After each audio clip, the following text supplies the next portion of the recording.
Sri Krishnaya Paramatmane Namaha. Srimad Bhagavat Gita, chapter 15. Purushothama Yoga. Sri Bhagavan said, "He who knows the pipala tree in the form of creation, which is said to be the imperishable with its roots in the primal being, whose stem is represented by Brahma, the creator, and whose leaves are the Vedas, is a knower of purport of the Vedas. Fed by the three gunas and having the sense objects for their tender leaves, the branches of the aforesaid trees, in the shape of the different orders of creation, extend both downwards and upwards, and its roots, which bind the soul according to its actions in the human body, are spread in all regions, higher as well as lower. The nature of this tree of creation does not, on mature thought, turn out what it is represented to be. For it has neither beginning nor end, nor even stability. Therefore, felling this pipala tree, which is most firmly rooted with the formidable acts of dispassion. Thereafter, a man should diligently seek for that supreme state, namely God, having attained to which they return no more to this world, and having fully resolved that he stands dedicated to that primal being, God Narayana himself, from whom the flow of this beginningless creation has progressed, he should dwell and meditate on him.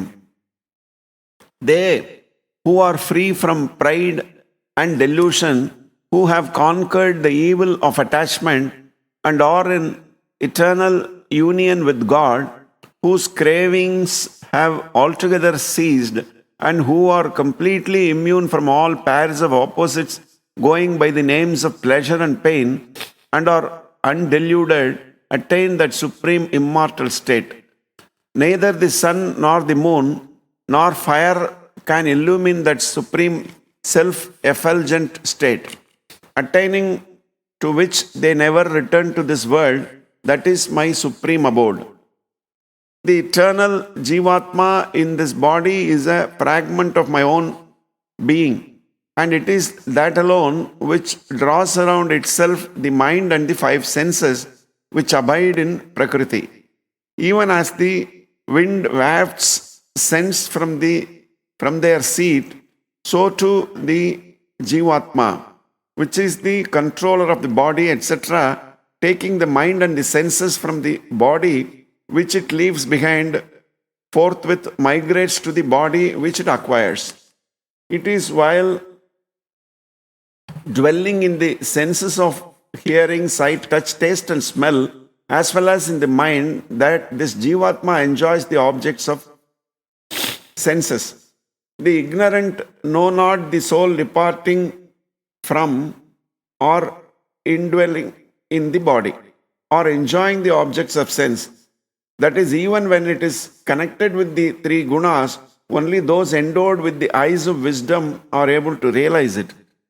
Striving yogis too are able to realize this self enshrined in their heart. The ignorant, however, whose heart has not been purified, know not this self in spite of their best endeavors. The radiance in the sun that illumines the entire world, and that which shines in the moon, and that which shines in the fire too, know that radiance to be mine. And permeating the soil, it is I who support all creatures by my vital energy, and becoming the sapful moon, I nourish all plants. Taking the form of fire as Vaisvanara, lodged in the body of all creatures and united with the prana, exhalation, and apana, inhalation, breathes, it is I who digest and assimilate the four kinds of food.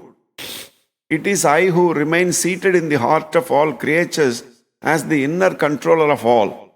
and it is I who am the source of memory, knowledge, and the ratiocinative faculty.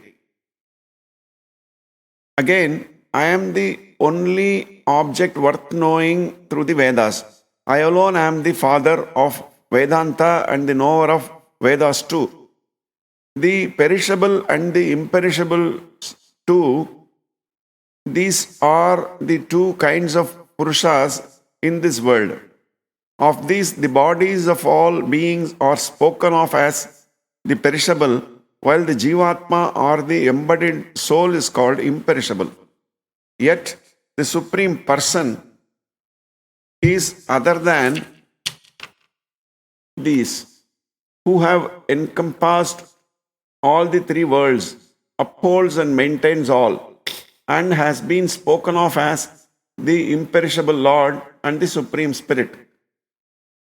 Since I am wholly beyond the perishable world of matter or kshetra, and I am superior even to the imperishable soul, Jivatma, hence I am known as the Purushothama, the Supreme Self, in the world as well as in the Vedas. Arjuna, the wise man who thus realizes me as the Supreme Person, knowing all, he constantly worships me, the all-pervading Lord, with his whole being. Arjuna, this most esoteric teaching has thus been imparted by me. Grasping it in essence, man becomes wise and his mission in life is accomplished.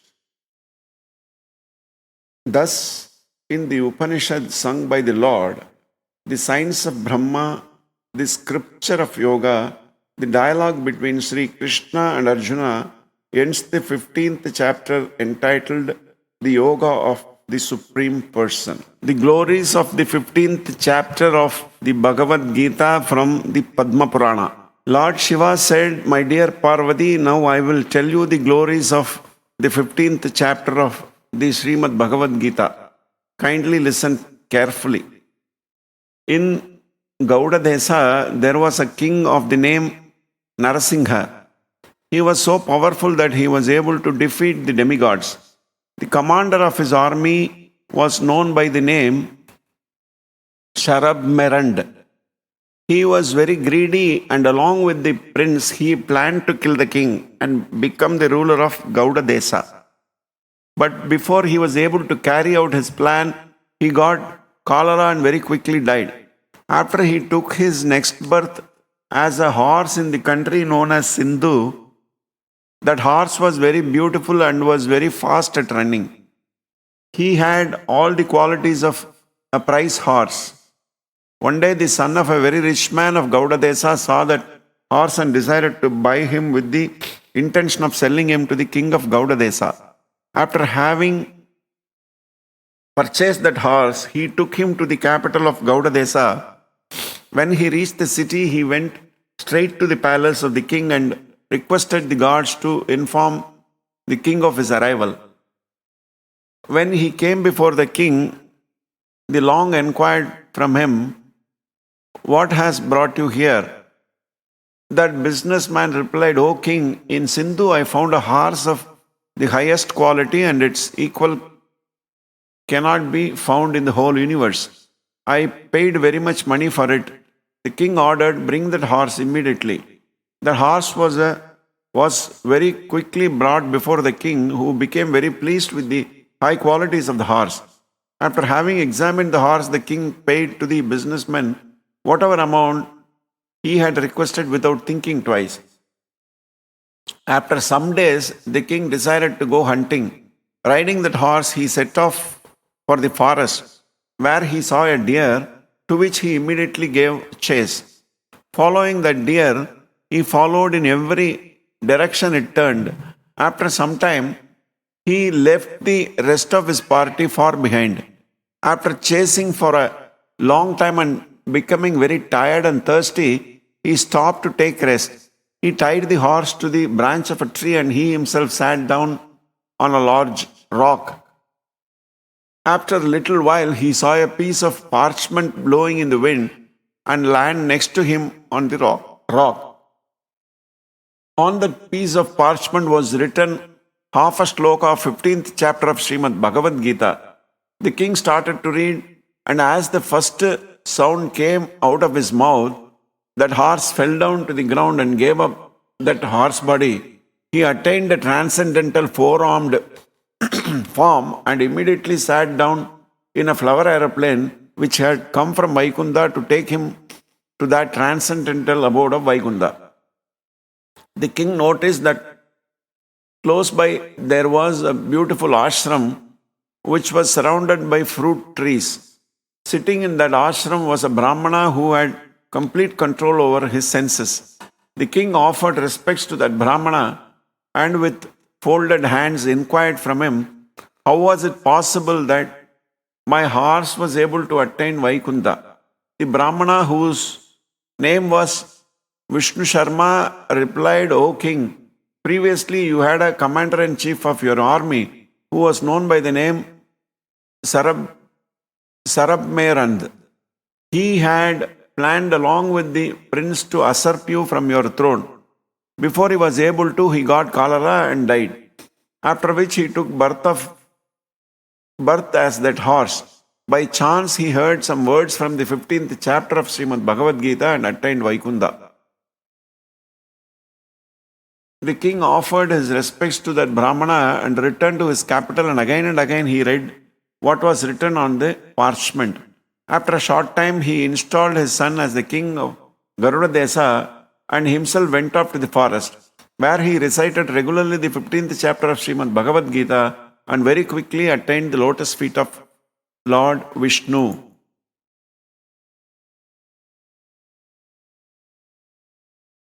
This concludes Srimad Bhagavat Gita, chapter 15.